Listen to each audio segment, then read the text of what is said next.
It's 2:45, so we're going to get started because we got lots to cover, and some of us have to be out of here right after. So, having said that, I will read my script. Good afternoon, everyone, and thank you for joining us today for ZAP, the Risk at Special Events.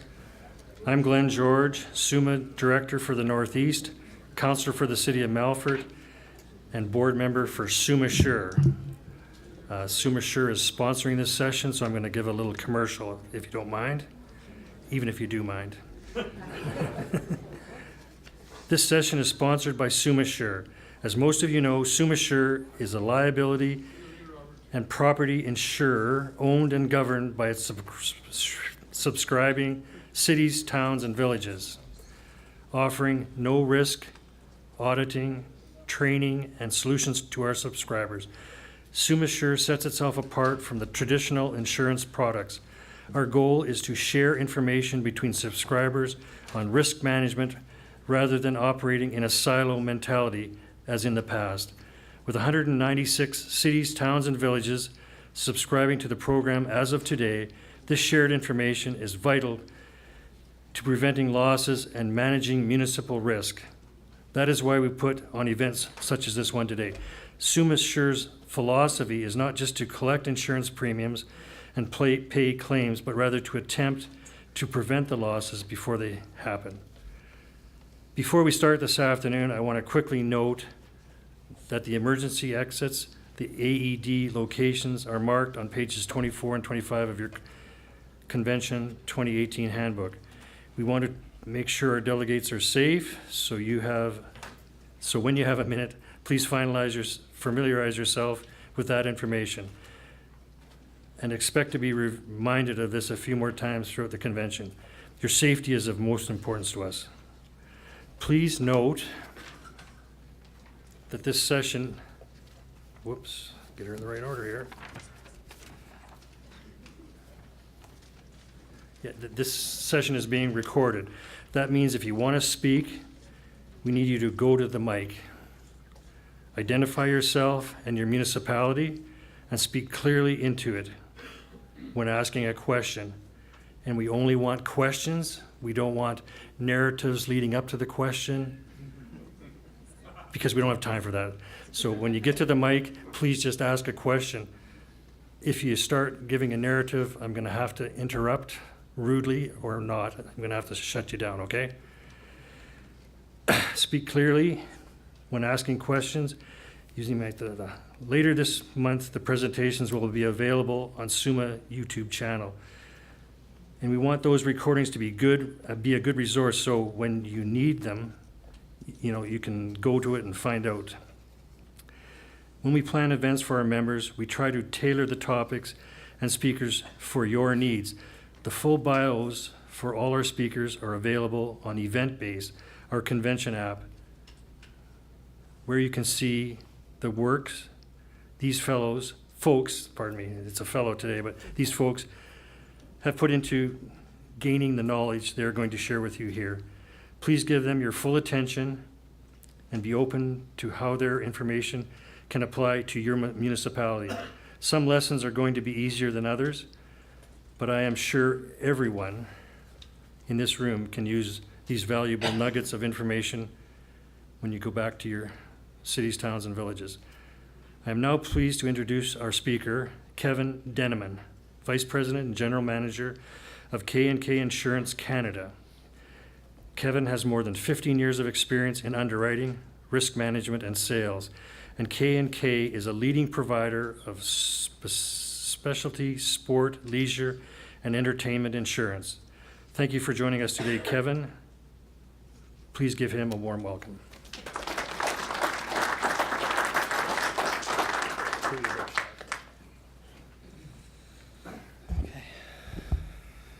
All right, thanks for coming to this presentation. Again, ZAP the Risks at Special Events. It's a wide-ranging topics, but special event discussion on a day with the Super Bowl is definitely no coincidence and very timely. I think that obviously I know I'm in Rider Nation, but how many people think that Brady is going to take it home again tonight? Yes, more confident than the last group. They weren't so sure, but I reminded them how the last year went. So never count Brady out, whether you like him or not. Never count him out to the end. So it should be an interesting game tonight, and we'll do our best to keep everything on time, get you out of here just after 4, so we can keep the day moving. I just wanted to obviously thank you for the introduction, Glenn, and also point out that we have some SUMA Sure reps here as well. So Kevin Madden's in the back.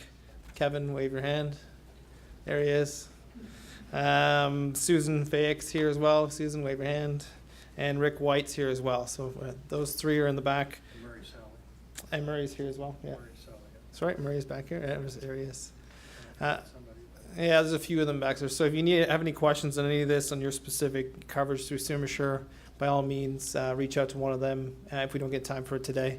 If you have any questions about anything that I can offer, I'd be happy to answer them as well, either after the presentation's over or during, if you want to come up to the mic and have a question for everybody. Also, if you see me sipping water, my 1-year-old daughter is doing her best to get me sick, so I'm trying to stay hydrated for this. Okay, so over to our agenda for today. I'm going to talk to you about K&K Insurance. As noted, I am the Vice President, General Manager of K&K. We'll talk about what we bring to the table from an insurance point of view, a little bit of our history. We're going to talk about waivers and contracts, the importance of both, some animal exposures, and then what I'm referring to as not so general events, so fireworks, bouncy castles, parades, hay rides, wagon rides, snowmobile events, liquor liability, again timely considering we'll all be consuming alcohol shortly if you guys haven't started already, and the exposures that we have to watch out for liquor. And then something I'm calling safety is the new fun, and I'll explain a little bit more about that as we get closer to the end. I do have some time at the end for some questions, but by all means, because the topics are pretty wide-ranging, if you have anything on the specific topic we're reviewing, just raise your hand and come up and use the mic, and we can go from there. So a little bit about, oh, sorry, I am an insurance guy, so this is your disclaimer. Standard disclaimer that this is not legal advice and that we're only providing this for informational purposes. Everybody can read that on their own, I'm sure. So a little bit about K&K Insurance Brokers. We started in the U.S. in Indiana in 1952. The K&K is Krauskopf and Krauskopf is a husband and wife team. They were a racing team out of Indiana, and through the racing experiences, obviously crashes and injuries were occurring, and there was no insurance coverage for it. So they went around and collected $1 from each driver and started the first motorsports insurance policy. So if you were injured on the track, you were able to collect the money that was pooled from the other racers, and so it went. Obviously, my car insurance isn't $1 anymore. I'm sure yours isn't as either. It's gotten a little bit more expensive since then, but the general idea on insurance for racing began, and that was the focus of K&K early on. It was motorsports, and then expanded into sports, leisure, entertainment. In 1990, they expanded into Canada. We've been here ever since, with offices in Toronto and Vancouver, and we remain, committed to writing sports, leisure, entertainment insurance. We're now over $400 million in premium size, and over 300 employees in North America. So it's definitely a large, growing organization. Unlike other insurance companies, we remain focused on specialty insurance. We don't write personal insurance. We don't write small commercial stuff. So if you have a question on your homeowner's policy, sorry, I can't help you in that space. So on to some of the things that we do write. This is not an all-in list, but it's pretty comprehensive in terms of what we look at. Huge variety of sports, leisure, entertainment risks, everything from little league sports organizations to bouncy castles to go-kart tracks, fairs, festivals, casinos, zip lining, to name a few. And you know what? We try to differentiate ourselves from the rest of the insurance market. Unlike the sort of Intacs and Avivas that will provide, commercial liability policies, we try to provide specific coverage that meets the needs of these risks. One of the key ones we offer is a free waiver for anybody that binds an insurance policy with us. The waiver is legally tested in Canada in multiple different languages, and that can really save you guys a lot of money. You know what I mean? If If you have to go and create a waiver, it involves lawyers, it involves your time. Maybe you create one or pull one off the internet, which we don't recommend. And you know what, you're not sure if it's even going to hold up in court. So by all means, if you do come to us for your insurance needs, we do provide a legally tested waiver and something that can be used. I know it's cold outside, so the weather seems to be a topic on everybody's mind. And I'd just direct you to the top of the second column. It's called adverse weather coverage. So this is a product that we've come out with and at K&K, and something that's gaining a lot more traction these days. It's taken up by usually your small to mid-size events, you know, the weekend type festivals, weekend type barbecues. And what it does is provides weather-related business interruption coverage. So if you're hosting a 3-day event and you know what, your beer sales are going to happen, you know, Saturday afternoon, because that's when most of the town or community comes out to enjoy your event, we could provide coverage for that specific time period, say 2 to 5 p.m., and over any amount of rain that you feel like you need to be covered. So if there was 2 millimeters of rain that was going to fall, you felt, you know what, people got a little wet, but it won't really affect your sales, that's fine. But over 10 or 15 milliliters of rain would really, you know, force people to stay home and not come. We could provide coverage for that specific amount of water that comes down, and we attach a Doppler radar system to the event for that specific time period. So it can vary in price, obviously, depending on how much revenue you're trying to cover and how long of a time period you're trying to cover it. But as an example, we have in Northern Ontario a tractor pull race. The guys bought the coverage for the last 10 years. Knock on wood, he's never had any claims. But for him in that town, that is their event for the year. That's where they generate all their revenue. That's where they generate all the money to support all the other initiatives within the town. So he doesn't have to worry, because if it rains over a certain amount that he's noted, we'll pay him the whole amount that he's out in revenue. So if he was insuring for $50,000 and it got rained out and he had this coverage, we provide him a $50,000 check. So it's more peace of mind than anything. So just something to think about coverages that's out there as well is non-appearance. If you're hosting a concert and the band doesn't show up because of whatever reason, the plane got canceled or delayed, or the entire event gets canceled itself, we can provide coverage for that as well. So I just want you to be aware that these coverages are out there in the market. It's not just, you know what, we're not just a typical insurance company.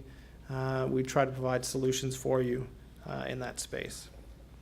And just some interesting things, we write a lot of interesting things. So some interesting things we've written over the past couple of years.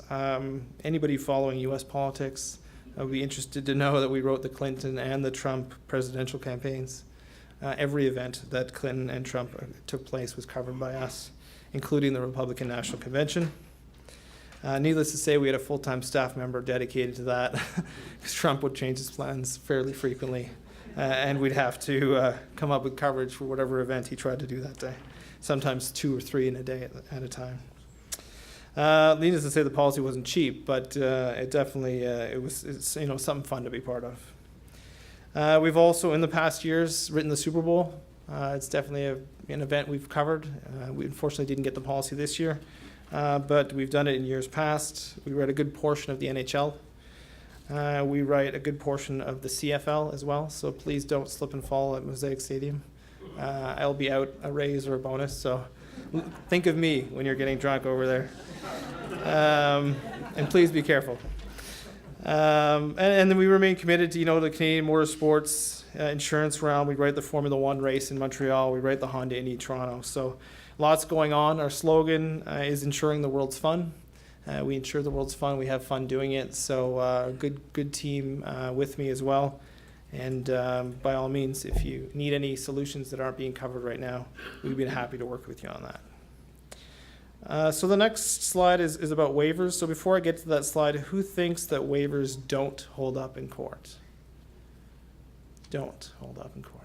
Only a couple? I don't know if all you guys are being true to yourselves on that one, but most people think that waivers do not hold up in court. And most of the time, you know what, it goes back and forth whether they're right and wrong. And I'll get into that in a second as well. So more and more the courts are siding with the waivers if they're written in a way that makes sense to the person that's signing them. So the article that's attached is from Vancouver Sun. It was a 2009 claim in Whistler. However, it just ended in 2017, so very relevant to what we're talking about. So it was a man who was mountain biking and ended up with a spinal cord injury, and he's permanently in a wheelchair. So definitely a sad case, sad situation. However, we'll sort of talk about it from a waiver standpoint. So Jameson was the man's name. He was a competent rider of hitting a double black diamond trails. And for 3 years, he'd been a volunteer patroller at the bike park before he took what was called the A-Line Trail in 2009. It was a trail the biker knew, and it was classified with a single black diamond, so well within, his expertise. Running that designation was described as the resort of having a mixture of long, steep descents, loose trail surfaces, berms, drops, rocks, other terrain variations. And about 2/3 down that trail is a rock drop, which you can picture a granite slab sort of angled on a 45-degree angle.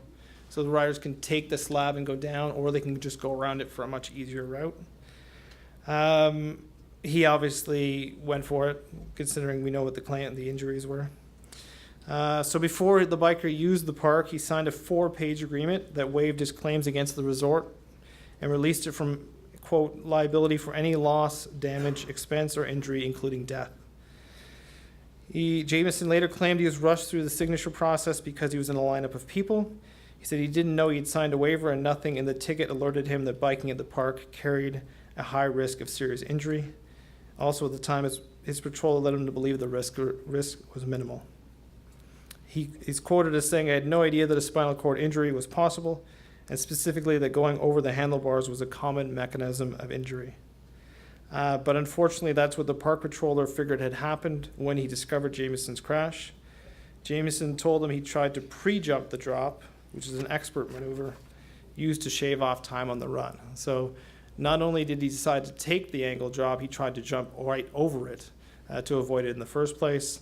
He caught the lip of the drop with his rear tire on descent and catapulted over the handlebars. So in a ruling, the justice wrote that the warnings of the risk were reasonable, and someone who signed the resort's release would understand that they were waiving the right to sue. And specifically, she noted, the release is comprehensive, clear, and blunt. I do not see how any adult with basic reading skills could not reasonably believe he or she retained the right to sue Whistler if there were any injuries at the park, even if Whistler was negligent. So this is a big case moving forward for everyone that signs waivers. If you are personally signing waivers, you need to be aware of what you're signing. But if your town or community is hosting events and requiring waivers to be signed, there's obviously some key factors that need to be addressed.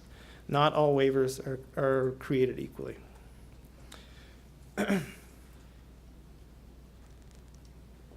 So one would be the length and format of the waiver. In this case, it was 4 pages long, but if you have an iPhone, you probably get that disclaimer all the time when you upgrade. It's like you scroll and scroll and scroll, and then you just agree at the end, and you're done. In this case, even though it was 4 pages, it wasn't deemed to be too long because throughout the waiver itself, there was multiple points of signature. So he had to sign it 4 times throughout the course. And beside each signature was a box highlighted in red, noting the danger that he was signing away his right to sue. So obviously, he had the time to sign it because he signed it in multiple places. He wasn't rushed. The format was, although it was long for what the exposure was, it's pretty dangerous to go mountain biking down a mountain. So it was fine, and it was obviously signed in multiple places, so that's why it held up in court. If it's unsigned, it may still hold up in court, although you must prove the alleged party was aware or ought to have been aware of the terms and conditions. That gets a little tricky in terms of whether somebody's aware there are dangers, and obviously the preference is that it's signed. So different waivers for different audiences as well. You can't, if you have commercial contracts versus unsophisticated individuals, the language must differ in each scenario, so it has to be written to the person that you want to sign it. If it's a corporation that's signing it, you can put it in more of a legal term. If it's an individual in your town or community, It has to be written and constructed in that manner. And if you have any questions on your waivers, by all means, talk to your SUMA Sure representative, or talk to your local broker as well if you need one done. But it really is an important factor moving forward in that you have to be aware of what you're signing. Any question on waivers? Sorry, I've been To the told- mic, please. Hey.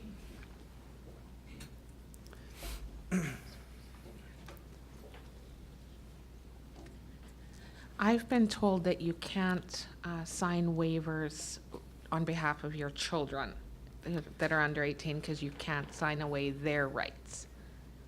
Is that true? That is correct. I'll put a little asterisk beside that, and not every province necessarily follows that rule. I know we were just talking earlier about BC, and BC has written statutes in their law that state you cannot sign away your child's rights to sue. So certain provinces, yeah, it won't hold up. I would say that you're better off having a waiver in place than not, because obviously you have no chance of protecting your insurance policy if there's none. But the chance of it protecting yourself when a child is injured is certainly significantly less than an adult. In this case, is a great example. The adult knew what he was getting into, had been there before, it's been proven. That's where it makes sense, where, Whistler shouldn't be on the hook for that. They warned him as well as they could that they're dangerous. But yes, in children's situation, it gets a lot more tricky, and in most provinces, it won't hold up. Although our recommendation is you still have one in place, none the same. Any other questions? Waivers? Yeah, sure. Yeah.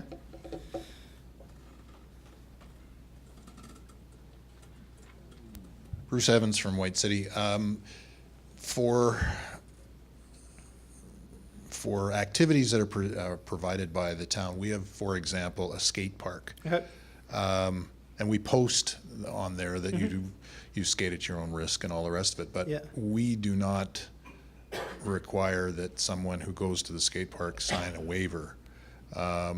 Is that even doable? Does anybody do that take that kind of extra precaution to cover the town against a loss? That's a good question, actually. It's one that came up after the last session ended. So, no, it's not possible. I mean, you have to get somebody to sign a waiver within reason, and when it's an outdoor venue, I would agree that it's not possible. Anybody can come onto the property. If the skate park was inside a building, they can kind of control who's coming in, and at that point, I would say get it to sign. But then you're moving into really the unsigned waiver. So you must be able to prove that they should have been aware of the dangers that are approaching them, and that's really all you can do is put signage up. What if the sign's saying, you're use at your own risk, you can result in serious injuries at this place, but it's hidden behind a bush or an offense that's nobody can see. Not likely it's going to stand up. But if it's in a clearly visible spot where anybody who's attending ought to know that it's there and be able to read it, it's in a language that you and I can understand, then that's your best defense against those cases. So we do write them. Yeah, there's only so far you can go with these things, but for sure if it's an outdoor venue, at least have the signage clear, understandable in a spot that people will see when they attend. Okay. So just on to facility contracts and rental agreements. Similar to waivers, the contracts are obviously, and rental agreements outline the responsibilities of each party. They're legally binding agreements, so it's important to have them reviewed either by a lawyer or by your broker or SUMA Sure rep before you sign them. If you're renting a space from somebody, generally that company has gone to a lawyer to build that rental agreement before it comes to you. You should spend just as much time reviewing it before you sign it. It is a legal document. Oftentimes, from my own personal point of view, I've seen a lot come in where they're requiring insurance coverages that are well beyond what's deemed necessary. They try to throw everything into the contract to protect themselves from anything that could occur when it's really not required, and it is something that's negotiable. However, it's impossible, obviously, to negotiate if you've already signed the rental agreement or the contract. So make sure before you get into anything, any agreements, you sign it. They may require, on a simplistic point of view, that you have 5 or 10 million in commercial general liability coverage. Your policy may only have 2 million. So could you get more coverage? Yes, but it may cost you money in the long run, and that's something that can be negotiated before you sign the rental agreement. So just be careful in terms of signing something before it gets reviewed. Outline, specific periods of use and event. If you are the one renting out your facility to the clients or to the public, make sure you clearly outline what event is taking place at that facility. You do not want to get into an exposure where you thought it was one thing and it turned out to be another. So if it changes, if the use or if they add events throughout the process, make sure your contract is amended to reflect the same change in exposure. Obviously it's in your best interest, and the responsibilities of each party should be outlined, including the coverage requirements like I noted, as well as one important thing that should be on there is hand-back procedures. A lot of people think of the event itself, whether you're renting it or whether you're renting it out to somebody, in terms of the exposure ending when the event ends. But clearly, if you have animals in there, if they're renting the space for a festival with animals, there needs to be some cleanup. It needs to be done to the specifications you've outlined if you're the one renting it out to them. And you need to make sure that's all written into the contract itself so that when you're getting the venue back or when you're handing back a venue to a third party, it comes back in the same condition that it left. If you don't specify these things, it doesn't necessarily need to get done, and you run into issues if you try to go back against the renter if it hasn't been stated in the past. So just a note on the hold harmless agreements, they should be reciprocal as well. Oftentimes when we see rental agreements, the rental company is holding the client harmless for anything that occurs, even if the negligence falls on the rental company. So that can get tricky, and that you want to be able to go back to the rental company for the venue if the loss is a result of something they've done. And when there's a hold harmless agreement, that's just one way. That's where you can get yourself in trouble. So make sure that it is reciprocal, and again, any agreements, contracts, talk to your broker, talk to your SUMA rep, a lawyer if you have one available as well, because this can all be addressed before you get into an agreement. Oftentimes governments require waiver of subrogation, so you can't go back against the government to sue if there's any losses when you rent their land or do anything on their land. That's pretty standard and typical, but you want to protect yourself as much as possible. And additional insureds, and why are we adding them to the policy? If there's subcontractors that are on there, we want to make sure they have their own insurance coverage in place. Do not ever add anybody as additional insured to your policy if they don't already have insurance. If you do that, you are opening up your insurance policy to their exposure. As long as you obtain a certificate of insurance, then the exposure is minimalized for that. So just some stuff to be aware of for sure. Animal activities at events. Obviously animals very popular. Kids love them. Everybody loves animals. Get a chance to spend some time with them. If you don't live or work near a farm, it's your chance to get close to the farm animals, wildlife. Just making sure that you know the age of the demographic of the patrons attending. Is it going to be kids? Is it going to be adults? Is it going to be the elderly, or all three? What type of animals are going to be there? Is it small, docile animals? Is it larger animals? Because even if it's a docile, larger animal, it can still knock over a kid or an elderly person, and that can result in claims. What's the separation between the animals and the attendees? Is it fencing? Is it walls? Is it open to touch? And really the question you should be asking is who's watching the animals and who's watching the attendees. Often the attendees are more dangerous than the animals themselves, depending on what they're doing. They're poking the animal, they're feeding the animal, they're doing something.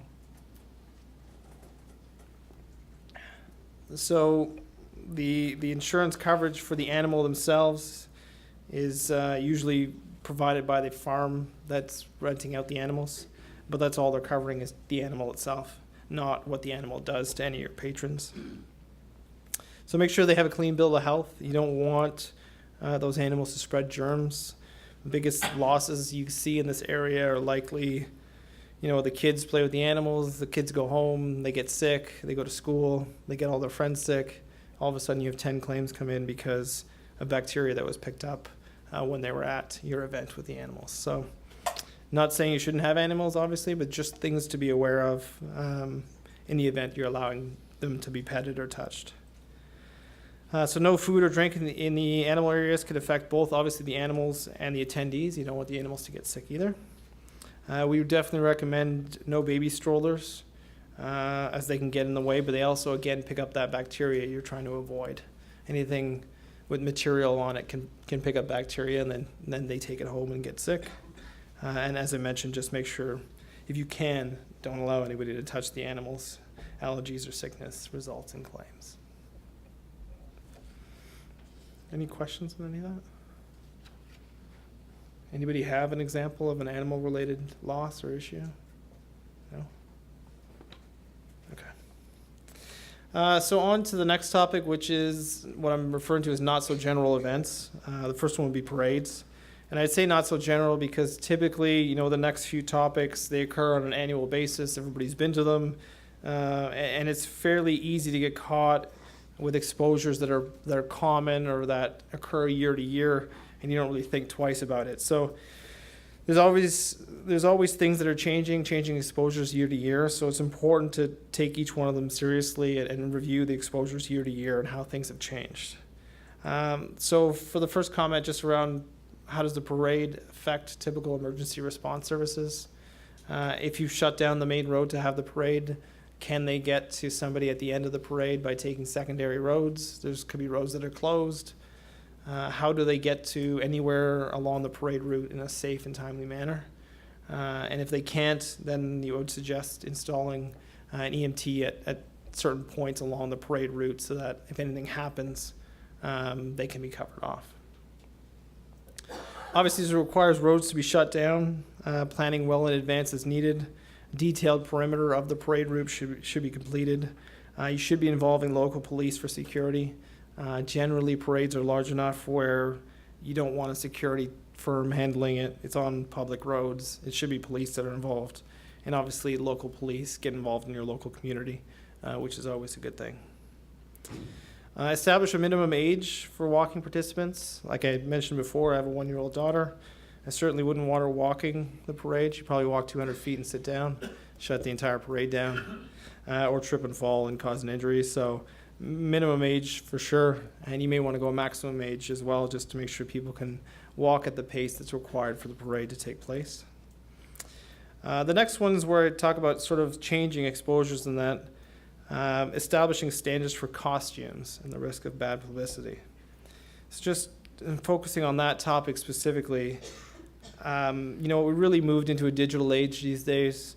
If you're not on, Facebook, Twitter, Snapchat, Instagram, chances are the people attending your parade are, and they're likely filming, taking pictures of your parade as it goes by and posting it on the web. So your parade has become more of a global community event than something that's happening in your local town. And it's something to be aware of when your parade's taking place. It can be really positive. I mean, if you create a fun hashtag or a cool little promotion and people sign in on Twitter or Instagram and follow that along, I mean, you definitely can build some momentum in your town or community. You can get significantly further reach than ever before. It can act as a tourism opportunity for your local town or community as well, because it is out there on the web and more people are seeing it than just the members of your community. As a side note, I obviously do conventions and events throughout the year across Canada, and I usually throw a picture of my booth or myself in the booth on LinkedIn, and it usually generates about 2,000 to 3,000 views per picture that we throw up on LinkedIn. So that significantly outperforms the actual attendees of the conference, and it's important overall for brand awareness. Obviously, nothing beats face-to-face interaction, but when you're trying to build a brand or when yourselves are trying to build your own brands around your own communities, the online presence can generate significantly more views than the actual attendees that go to your event. The flip side of that is they always have to be careful regarding costumes, make sure they're reviewed, and the float ideas are reviewed in each parade, even if the float's sponsored by local Ford dealership or somebody else. You as the organizer are responsible for what goes down the street and how the parade is perceived by others. Again, keeping in mind that global audience. So, you know what, Me Too movements, Black Lives Matter movements, gay and lesbian rights movements, there's new movements every month, I think. Just be aware. I mean, it doesn't have to be totally politically correct, but it has to be, you know, aware of what is out there and how it can affect your community in a negative way. You know what, if you're not considering who may be seeing the pictures or the videos. Along that same line, we don't recommend tossing anything into the crowd, even if it's candy or chocolate. Having a couple people walk by the parade floats and hand out the candy or the chocolate or the prizes, definitely preferred. Obviously, if you throw something out there and somebody gets hit, there can be a claim.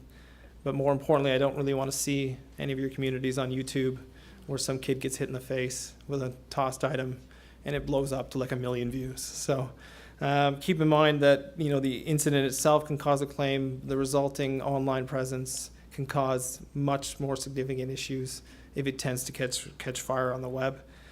So just something to consider anyways. It's not saying you can never do it, but be aware that if it causes an issue, it may blow up further than what your local community offers.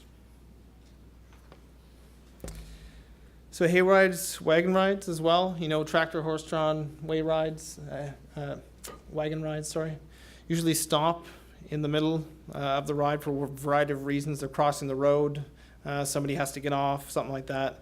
And really that's where we advise caution, make sure that guests don't exit prematurely. That's usually when the loss occurs.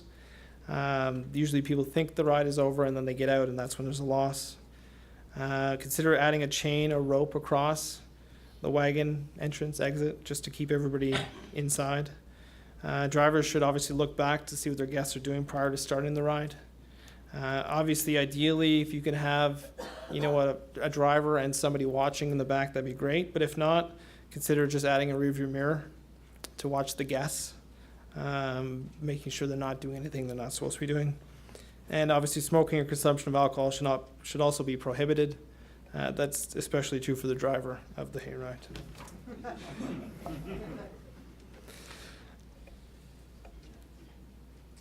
Next one I want to talk about is just fireworks displays. This was pulled directly from your SUMA June 2017 bulletin. I encourage you guys to be mindful of those bulletins, and this one was called Are Fireworks Covered? So we'll just talk about, you know, before, during, and after the exposures that lie within fireworks displays. Obviously, everybody likes fireworks displays. There's a lot to look at in this space. Pyrotechnician is a professional fireworks display operator, obviously, who's gone through training programs, received certification. This would be your number one choice to put on a display. They can design the display, but more importantly, they know what to do to keep the public safe. Failing that, obviously, maybe the fire department would be a second choice. If you had to, I wouldn't offer a third choice, as I mentioned in the first one. I certainly wouldn't want Kevin back there to start lighting off fireworks. He may be able to get a couple out of the barrel, but I wouldn't trust him to keep your community safe, and you shouldn't either. So definitely, pyrotechnician probably carries his own insurance, great option. Fire department, secondary if you have to. Map your site. Most importantly, the site must include adequate open space. The fallout area should be free of spectators, vehicles, combustible materials. Over water would be great. That would be the ideal situation. But if it's over land, there's just a few things you should be aware of. The spectators should be a radius of at least 70 feet per inch of the internal diameter of the largest mortar used. So regardless of how many mortars are going off in the fireworks, take your largest one. It's 70 feet per inch. So if you had a mortar that was 6 inches in diameter, the crowd should be back at least 420 feet. If you use that math, you're likely in a pretty safe scenario and don't have to worry about, you know, fireworks or embers coming down on people that are trying to enjoy the show. During, obviously, emergency plans, emergency services be on site. If possible, have police, fire, ambulance to handle any emergencies. Obviously, if the fire department is the one setting off the fireworks, you want to have additional EMT services available in the crowd in case something happens. Spotters are really the key. The person lighting off the fireworks is only looking at the firework they're lighting off, not necessarily where it's ending up. So your spotters can constantly monitor the show. And adjustments may be required, if there's wind direction changes, or you may have to cancel it altogether if the wind is too strong. But you need to have people out there monitoring the show, monitoring the perimeter to make sure everything stays on task. Afterwards, make sure to perform site inspections, check the fallout area. There can be unexploded shells or other debris. You don't want general public going in and picking that stuff up. So make sure you check it out and make sure it's safe. And obviously complete any incident reports as soon as possible. Report them to your SUMA rep as soon as they happen. Oftentimes, claims can come in months or in case over a year after the event has occurred. So it's really important to start an event note log and capture any events that take place that night. It doesn't mean necessarily a claim's going to open, but at least if one does, you have all the relevant information that occurred at the time of the incident. Snowmobile events, another one that a lot of people take part in or reviewed. Waiver requirement, going back to my first conversation, adults and minors, they have different forms.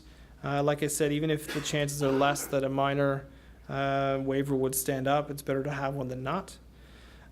Make sure they're obviously geared to the people that are reading them. Make sure there's multiple signature points as well, and that everybody's protected. They should have an EMT staffed ambulance on site. That's a must for us at K&K. We will write snowmobile racing, but not without an EMT on site. Staffed mobile fire equipment on premises, and making sure there's no berms at snowmobile events. Again, well-intentioned that you create a snow berm to keep the snowmobile riders within it. Something happens, they launch over it and into the crowd. So definitely not something we want to see. We prefer, two fencing barriers of at least 4 feet high, one at 80 feet and the other one at 100 feet to contain the crowd. So likely the snowmobile would hit the first fence and slow down with that 20-foot gap, and then keep the crowd behind the 100-foot gap. Security on site to maintain crowd from breaching the barrier. Obviously, you don't want people getting into spaces they can't get into. If the event's on the ice, we wanted a minimum 2 feet of ice on lake surfaces and 3 feet on running water. Review the track and area for runoffs. The runoff area must be double the length of the racing surface. So if they're racing 500 feet, the runoff area should be 1,000 feet on top of that 500. So the whole course itself would be 1,500, 500 for the race, 1,000 for the runoff. Obviously, they're at full speed by the time they hit the end of that 500 feet. So we need a runoff area that's long enough to slow them down. Helmets, I don't know who will be racing snowmobiles without helmets, but they are mandatory. Snowmobiles should be raced in accordance with their power, obviously, so riders under the age of 16 should be restricted to lower CC machines and not be given, obviously, the most horsepower.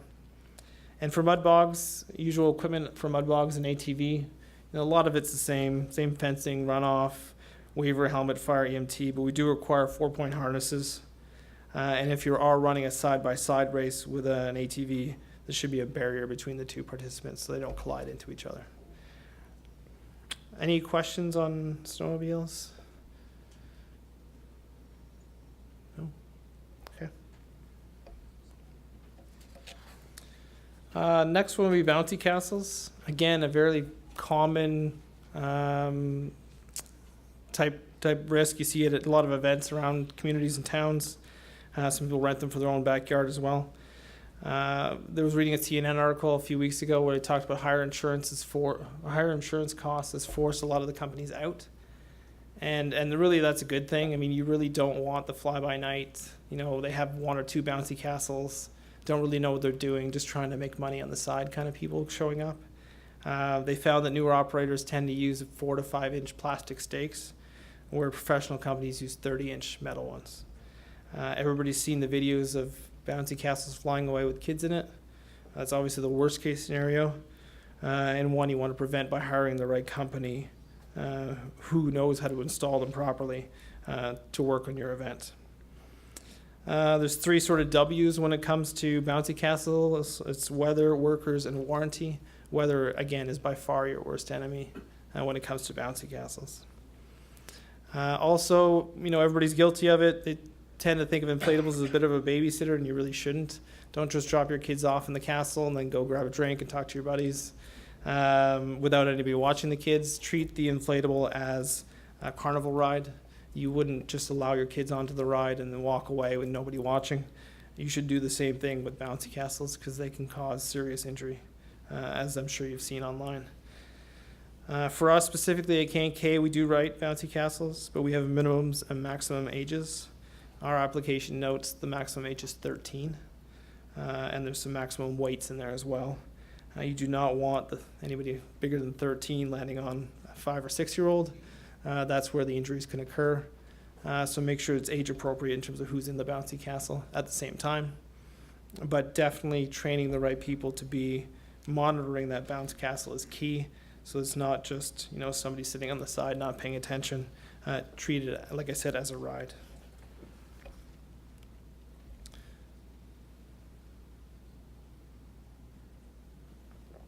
So obviously you can commit to safety by selecting inflatable devices from providers that take all reasonable steps to ensure the safety of the protocols is met.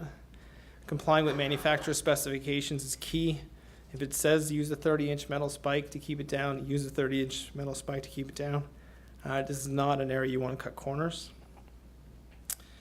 Again, make sure volunteers, whoever's watching the space, has instructions on what they should do in the event of emergency. Make sure they know, what to do, what to look for. Make sure they restrict the amount of kids that go in. If there's going to be a lot of kids, that should all be to the manufacturer's specs. Going back to using rental contracts and waivers of liability, that should definitely be in place. If you are the one renting out a Bouncy Castle, make sure you have a contract in place to protect yourself. And using, professional services to set it up and take it down.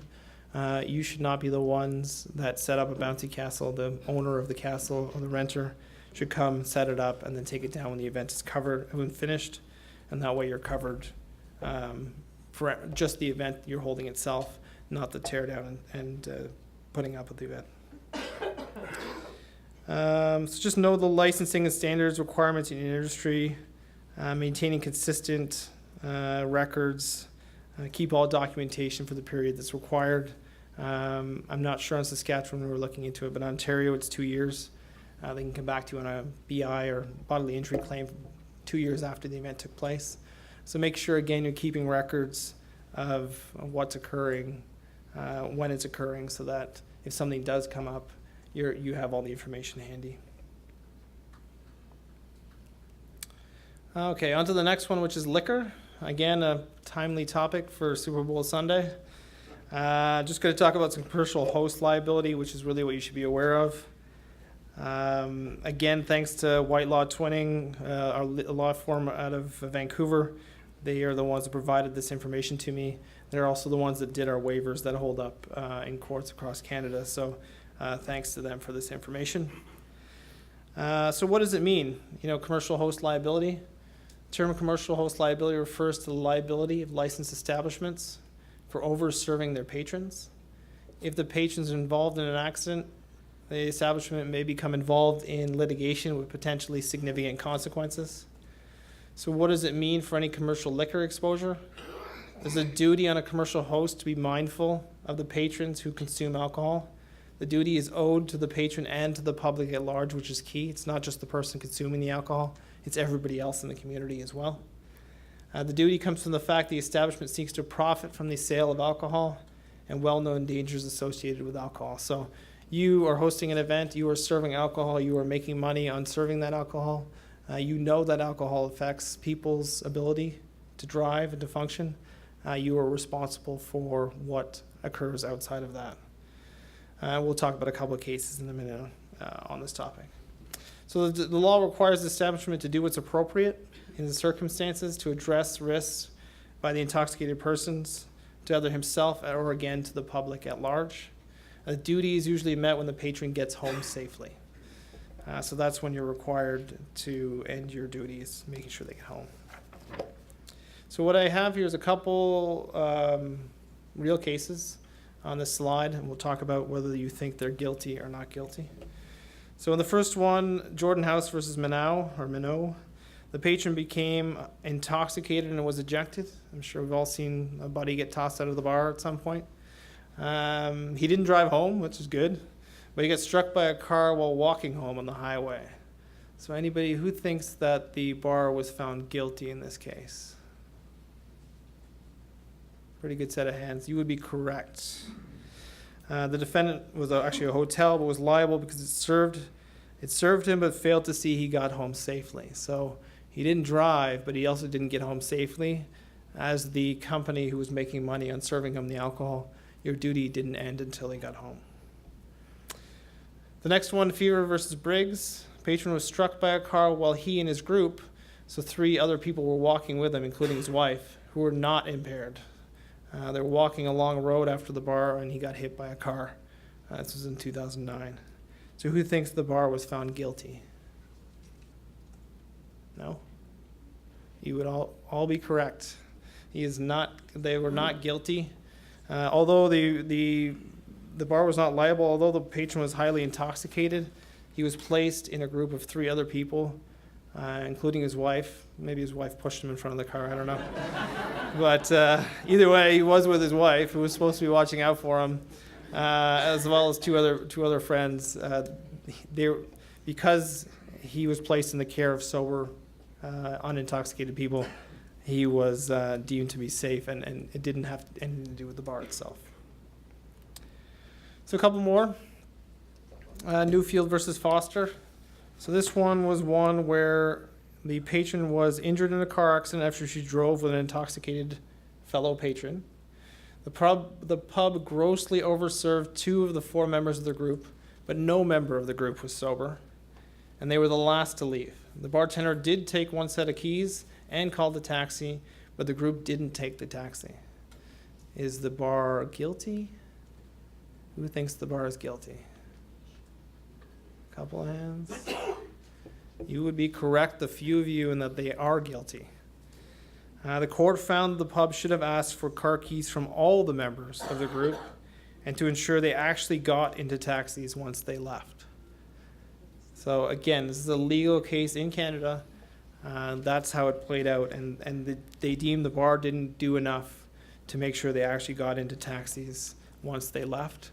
And if there's ever a question of whether they're guilty or not guilty, again, if they're drinking at your establishment, your event, and they don't get home safe, it does fall on you. So Psalm versus Coyle is the last one. Intoxicated patron was driving home by a designated driver and in the company of a friend who was not intoxicated. After arriving home, the patron left in her father's car and injured somebody else. Anybody think the bar was guilty in this case? No, you are correct. The bar was not guilty. The bar owed the duty to get the person home safely, which they did. What that person does after they get home doesn't fall on the bar itself. So just, a few examples. The reason why I mention this is because obviously everybody's, hosted events before where they've charged liquor, I'm sure, in your towns and communities. And really the link on the bottom is a Huffington Post article from 2017 relating directly to Saskatchewan. A woman overdrank and killed a family of 4, 2 adults, 2 kids. And her blood alcohol was, it was in January 2016, but the result was 2017. So Catherine McKay's blood level was 3 times the legal limit when she drove her car carrying the Vandervoorst family in 2016. She was 3 times the legal limit, and as a result, SGI was suing the 2 bars that served her, noting that somebody has to be responsible for this, and neither one of the bars can say that they didn't know she was drunk. You can't be 3 times the legal limit and nobody know that you're drunk. So that's what the court case has brought forward.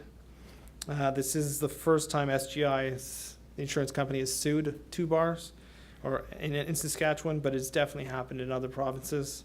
And I can see it happening more often. There's a legal obligation, as I noted, to make sure your patrons get home safe and they don't harm themselves or anyone else in the community. So just something to be aware of as well. And just for Saskatchewan in general, some of the highest rates of impaired driving in Canada. Statistics Canada say there was 683 police reported impaired driving incidents per 100,000 population in 2011 here in Saskatchewan. The Canadian average was 262. So well more than double the Canadian average in terms of impaired driving. Obviously, going to Super Bowl, please don't anybody drive home tonight. Take a cab. But more importantly, from an insurance point of view, obviously on this discussion, is if you're hosting an event in Saskatchewan, you know there's a likelihood that that person's going to leave your event and drive home with alcohol in their system. You need to do everything possible to make sure that that doesn't occur, because you're ultimately responsible for what happens. So, not to scare anybody. I mean, we all enjoy, consuming alcohol and going to places that provide alcohol, but things to be aware of, and definitely very relevant in today's world. Questions on liquor? Go ahead.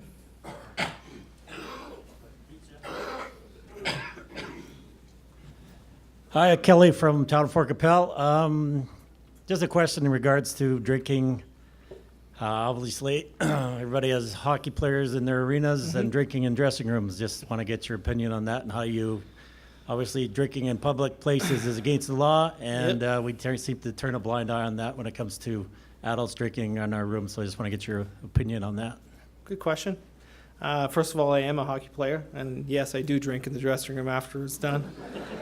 So I will be just as guilty as everybody else who plays rec league hockey. I can tell you that ultimately the rec league organization is responsible for anybody that drinks in the room and then leaves. If they got into an accident, the league itself would be held to the lawsuit and responsible for it. So I play in 2 leagues in Ontario. One of them has outright banned it, and they said it's written on the waiver that you signed at the beginning of the season, and they also do checks of the garbage and the recyclings in each room after each game. If you're caught, your team is ejected from the league and not welcome back. The other league that I play in is, a little bit more blind eye to this going on. I suspect one is, I can say the name, one is Canlan Ice Sports, national organization. That's the one that does not allow any alcohol. And I suspect they've probably gotten hit with a lawsuit. So they've changed. But yeah, if you allow alcohol on your premises, whether you're serving it or not, and they leave, you're ultimately on the hook for them. So be mindful. Be mindful of that. Question. Bruce Evans again from White City. Stroke out the word liquor and write in the word pot. How is that going to be handled after July 1st or whenever the federal cabinet passes that law? Good question, and one that obviously came up in the earlier session as well. Marijuana, from what I've read in the discussions and groups that I've been involved in, is going to be treated exactly the same way as alcohol. If you allow people to, if you're a dispensary moving forward, obviously it's going to be legal to smoke weed. So if you do that in a legal dispensary, you're responsible for getting them home safely, as you would if they had consumed a drink. And the same would go for any on-premises activities. If you allow people to smoke weed on your premises or at your event and they leave, there's an impairment there. If you're making money off that event, even if it's not making money on the sale of weed itself, you are on the hook as alcohol. So just like you said, you can stroke out the word liquor and change it with marijuana. They should be interchangeable between the two. I know at the workplace, from an HR point of view, it'd be treated the same way. You can go out for a cigarette, but if you go out for smoke a joint, it'd be the same as if you consumed alcohol at the workplace. So that's a lot of where we're going right now. It's following liquor. And because it impairs you and you can get into a car and cause an accident with other people, if you're making money on the event they're attending or selling it yourself, you'd be on the hook. Sure.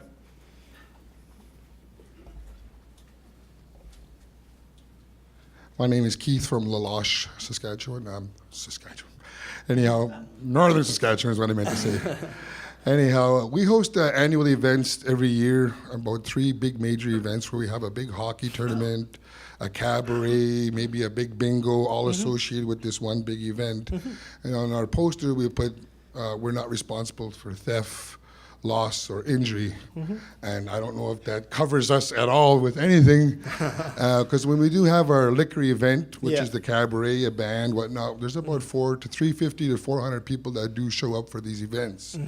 Now, is it my understanding now that we have to provide shuttle service or something for all these 400 or 500 people? And if they're doing that, if we have to do that, what about places like Sask Place or any other big places that have big alcohol? Like, how does that really make you liable? Or I don't know. I'm kind of confused. Yeah, no. You know, like we have like 400 people that show up, and maybe not all of them are consuming alcohol. But is it our responsibility to make sure that they drive home, or is it just the serving of the liquor that we watch? I'm just kind of a little bit. If you're serving them liquor, you're responsible for how they get home safely. So you can't. Even if there is like 400 people. Even if there's 400 people. Okay, that's what I was wondering. We write, as an example, I was going to talk about the next one. We write, Formula One insurance in Montreal. So if you've seen Formula One, it's 180,000 people a day. It's actually a BYOB event, so you can bring your own alcohol to the race. You can imagine how many coolers are brought in of alcohol. I'll talk about the safety point of view in a minute. But anyways, you're ultimately responsible as the event organizer for all 180,000 people getting home. You're making money off of the event. You're either allowing alcohol to come in, or you're generating revenue by selling it. You're responsible for everybody getting home safely at that point. What you do to make sure you prevent that, I mean, whether you post signs or have taxis available or have shuttles available at a cost or something that allows people to get home that works within your budget is totally up to you. But ultimately, there's no getting out of that one, especially with the way the court cases are going now. If something happens, unfortunately, you're on the hook. Thank you. You're welcome.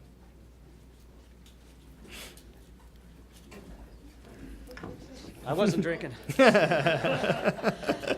Ralph Rathgaber, Resort Village, Melville Beach. You're speaking of making money on them, selling the alcohol. So what about house parties? How do they fit into that picture there? Yeah, that's a good question, actually. So I didn't put that in the slides. House parties are a little different. They haven't necessarily hit the courts the same way that an establishment would. Establishments and anybody generating revenue from the sale of alcohol is held to a much higher standard. That's why it's commercial liability, host liability issue. In Ontario, a couple have gone to court where the house was having a party and they either charged people to attend, which created more of a commercial exposure rather than, you go over to your buddy's house and you bring a 6-pack of beer or a 12-pack or whatever, and then you consume it and drive home. So it's not to say you're completely off the hook, but you're definitely way more off the hook at a house party than you are in a commercial establishment where the duty of care is much higher than it would be otherwise. But I would, if you're providing alcohol to people that are coming over to your house, be careful. That's all I have to say. Be careful. Good topic for today. Okay, so just moving on, a couple more slides. This one is sort of the new look at safety. I also referred to it as safety is the new fun. And that's really because, it used to go to events, everybody would say, have fun, have a good time. And now with everything that's gone on in the U.S. And to some degree Canada, it's more around the phase of be safe. Take care of yourself, be safe over there. Make sure if you're in large events, large crowds, you're being mindful of who's around you.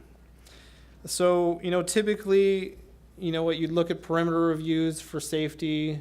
You'd look at maybe metal detectors if it was a larger, urban type event.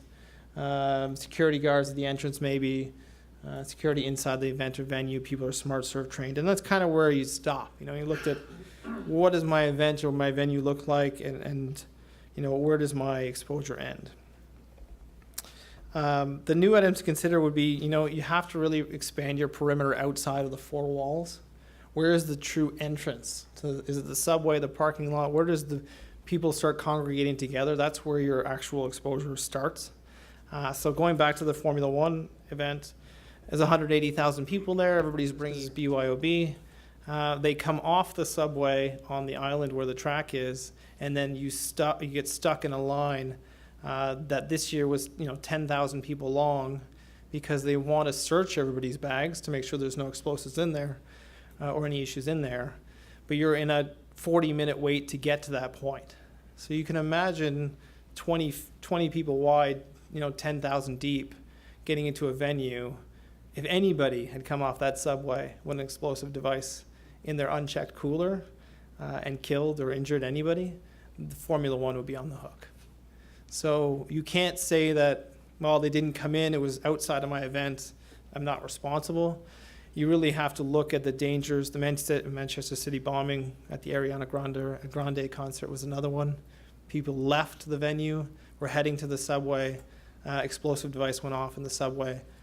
You're going to be named at least as a minimum in terms of lawsuits that have come out. So it really is about protecting the patrons from start to finish, essentially from, not quite from home to home, from the time they leave their home to the time they get home.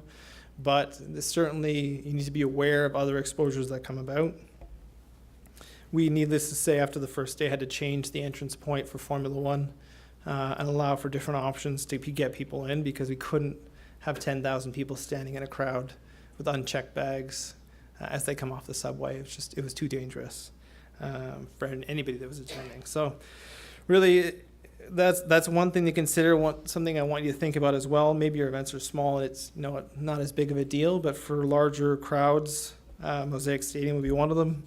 Where is the entry point really begin? Is it when they get off the buses at the front before they get in the stadium and before they get checked? Ultimately, the CFL and Mosaic would be responsible for you at that point. Does staff know what to do in an emergency? Are they just smart serve trained? Do they know how to cut people off from liquor, or do they know what to actually do if something takes place? And certainly the last point is true, with the Vegas shooting and a number of other shootings. How do you get people safely out versus how do you keep them safe within the venue itself? That's the newest point we're looking at. Just on that as well, the fencing that's on the pictures, the bottom fence is the actual Vegas shooting fence. The venue fence for where the shooting took place. If you're close enough to see the screen, you can see that it's about 4 or 5 feet high. It's reinforced from the back. It makes sure people stay within the venue itself. You likely can't get over that fence very easily. If you do, you're going to run into vertical bars. It's not easy to get out of that space, and that's exactly what happened. A shooter, everybody thinks the perimeter is secure. Shooter obviously from a distance ended up shooting into the crowd, and people couldn't get over the wall to get out of the venue when they most needed to. So that's where I say, everybody says it can't happen here, it won't happen to us. It clearly happens. This was obviously a large venue, but even for small jazz fests or small local events, we recommend the fencing in the top right. It's actually a higher fence. It's a 6 foot plus fence, but it's only held together by 2 pins. And the two, 6, 8-inch pins can be pulled at any time, and the gates can swing open, and people can get out. In some cases, we have security around certain egress points where they're on wheels, and it makes it even easier to pull the pins and the fence wheel back, and they open out. So definitely, shooters in this world we live in can get in as much as you don't think they can. The security guard gets shot, people go through the venue. You have to think about how you get people out just as much as you keep people safe within. And that was a good example of that. So I can assure you that you won't see the fencing below very often, and then it has to be a 2-way entry period. Question on safety? Okay. So understand the overall risk. I don't want everybody to think, this is all doom and gloom. It's Sunday, it's a Super Bowl. we can't drink anywhere. We're all going to get, attacked, or something's going to happen. That's really not the purpose of the event. It's just keeping your mindset available in terms of, or aware of what can happen. Start planning well in advance. You have a huge SUMA group here. Likely, if you're putting on an event you've never done before, one of your colleagues in one of your neighboring towns or communities has, reach out to them for questions. Reach out to your SUMA rep as well, so that you bring in all parties, you hear all the concerns, you answer all the questions. Make sure the plan's detailed for the event. Draft your policies and procedures so you know what to do in a God forbid, a mass casualty event, or even if there's just illness and emergencies. And really weather-related issues. Is there a contingency plan if something happens. So bottom line, get the proper insurance. We're not here, K&K, SUMA, Aon, not here just to collect money and pay claims. We're here to offer advice, provide coverage that you need. Price is definitely one factor, but coverage should be the key when you're looking at insurance. So reach out to any one of us if you have any questions. We'd be happy to answer them. And that's all I have. So thank you. If you have any questions, let me know. Yeah, sure. Good afternoon. Trevor Hay from town of Rosetown. We're having a big event here, April 9th to 14th. It's the Ellen Cup. It's the Canadian AAA Senior Hockey tournament that lasts a week long. Well, my question is, we have an Ellen Cup committee that's looking after all the arrangements and the event. There's going to be like beer gardens in the curling rink. It'll all be kind of held in the rink. Whose responsibility for the liability? Is it the Ellen Cup committee? Is it the town? And are we covered by SUMA in any capacity for the event? I'll let Kevin speak about the SUMA coverage itself. As for the event, I would assume you've entered into a contract with the town to hold this. Yeah, the Ellen Cup committee has. Yeah, I assume that town has also probably waived the right for you to sue them on any alcohol that takes place. I'm So- not sure, but if the Ellen Cup committee would sign the liquor permit, are they responsible for the liquor side? Yes, yeah, definitely, yeah. If that's already taken, yeah, I was gonna get to that point eventually and ask a variety of questions, but yeah, if you've signed the liquor license, you are on the hook for the liquor. Even if you hadn't gotten to the point of signing the liquor license, I would wager a pretty good bet that the town is gonna assume no liability. This is an event you're putting on, you're collecting all the proceeds from it. Likely it's written in the contract that it's on you to manage that. And again, you'll be responsible for making sure that nobody gets obviously overserved or doesn't get home safely. Okay, thank you. You're welcome. And Kevin, you just want to touch if that's covered under SUMA? Yeah, same kind of question came up in the last seminar as well. And who's covered by your insurance policy, say the town or the village or the city? It's pretty black and white. As long as you can connect the dots between the committee that's running that event to council, then they can be covered under that insurance or by a special event insurance policy, depending on what the event is.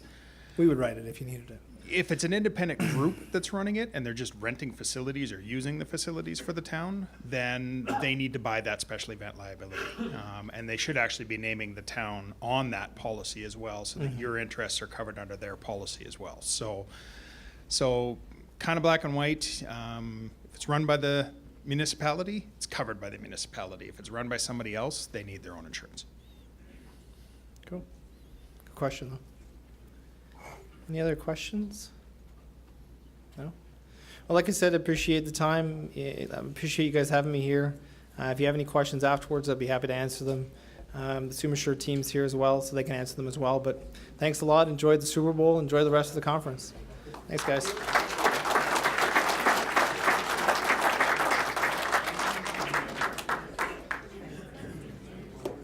Thank you, Kevin, for your presentation today.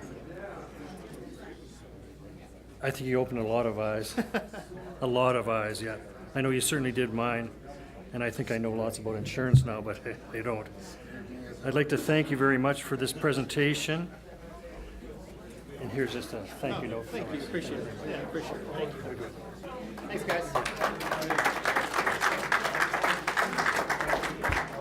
As you're going out, you can listen to this, yeah. Thanks again to our sponsor, SUMA, and thank you all for joining us today. Remember, the presentations will be available on SUMA's YouTube channel later this month. We have a 5-minute break, and then our SUMA subscribers annual general meeting is in the main hall. Enjoy.